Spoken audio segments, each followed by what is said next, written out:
दोस्तों welcome to my new blog. मारे school ની રજા છે એટલે હું આવી ગઈ છું વાડી અને ઘઉં વાઢલ પડ્યા છે કેમ કે કટર આવ્યો તો ઘઉં કાઢવા અને કટર વાળો બ્લોક મારા કાકા એડ કરી દેશે, થોડું ઘણું બાકી છે અને અમે હવે જાય છીએ આગળ। ઉનાળાનું મોસમ છે એટલે જીરો વઢાય છે આપણે હાલો આપણે આગળ જઈને જોઈએ કે જીરો કેવી રીતે વઢાય છે અને આગળ વિડિયોમાં બન્યા આગળ જીરો વઢાય છે અને 8 જેવા મુલૈયા પણ આવ્યા છે। હાલો જોઈ લઈએ।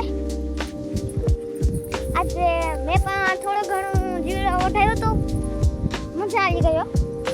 ઓરે મુલૈયા આપણે હાલે જશું આગળ અને તમે જોઈ શકો છો કે આપણું જીરો વઢાઈ ગયું છે ને અમને પારી પડીએ ને આપણે કેટલા બધા મુલૈયા વાટી છે। અત્યારે તડકો બહુ પડે છે તો મુલૈયા કામ કરે છે, બહુ સારું હો। આપણે કરવા જાય તો આપણે તડકામાં થાકી જાય, મજાક કરું છું, થાકી જાય।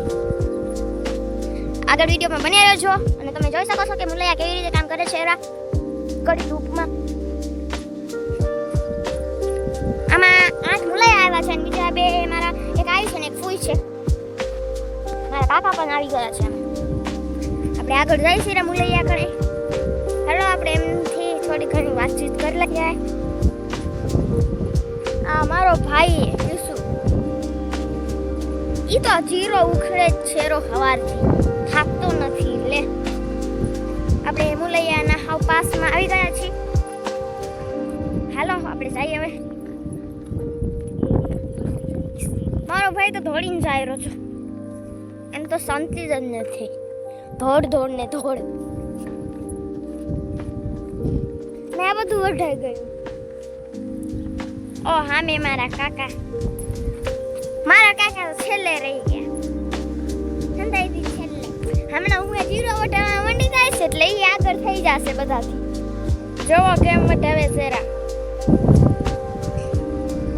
ઓ સામે બેઠો શેરુનો ભાઈ બેઠો જો એ શેરુનો ભાઈ છે। કિશુભાઈ થાકી ગયા આવે એટલે પાછા આવે શેરા। બાકી કાંતિ કાકા તો ન થાક્યા હજી સુધી। હું પણ આવી ગઈ છું બેટા, હાલો આપણે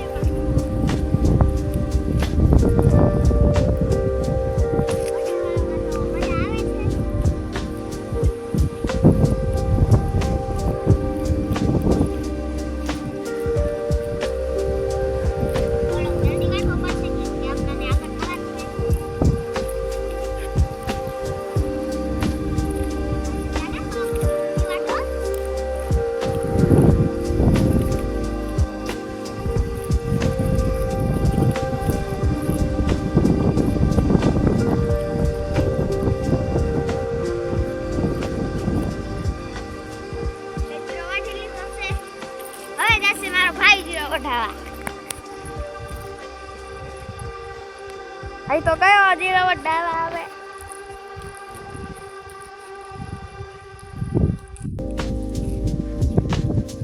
જો એ પણ જીરો વાટી છે, એનો હજી એક પાટિયો બાકી ને હું બધાનું તો છેલ્લો બાકી, એ અડધો જ।